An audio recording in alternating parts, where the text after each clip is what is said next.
दर्यावेळेचेर shake बॅडांचे issue आसूं वा loud music इतलो तेंप सगळे चलताले. दादागिरी वाडिल्ली. 2 खून जाले. आतां पर्यटन खातें जागे जाला. शेका खंय आतां सकाळी 7 सुरू आनी 11 वरांचेर बंद. लावड म्युझिक लावन पर्यटक वा थळाव्यांक त्रास करूंक मेळचे ना. म्युझिक शेका भितर आयकपाक येता इतलेंच लावप. गोंयचें जेवण आनी गोंयचें म्युझिक प्रमोट करचें म्हूण खात्यान सर्क्युलर काडला. मजगतीं दर्यावेळेर जावपी कायदो सुवेवस्थेच्या इश्यूचेर खंय पर्यटन आनी पुलीस योग्य ती कारवाय करतले.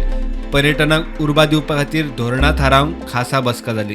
टुरिजमाच्या जाळवणदारांची वेगवेगळ्या खात्यां कडेन जोड बसका. The 3 pertinent issues which were really taken up and which affect Goa is one is waste management.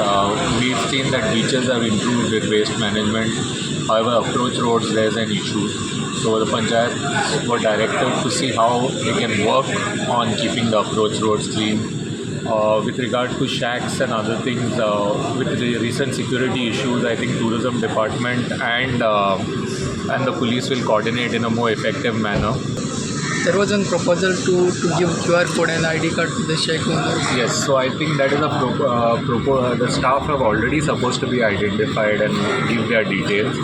I think they were, it was not discussed in detail, but it was there on the agenda and they said they will work on it. Specific timeline was not given, but they'll work on it. Another key issue which was brought up is single window for weddings and MICE related events.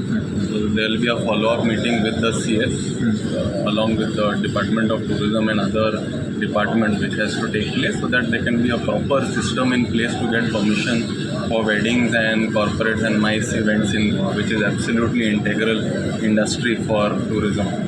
So that is another key point other than taxis and garbage which was tackled, and we hope to get progress at least in the next 1 to 2 months at least.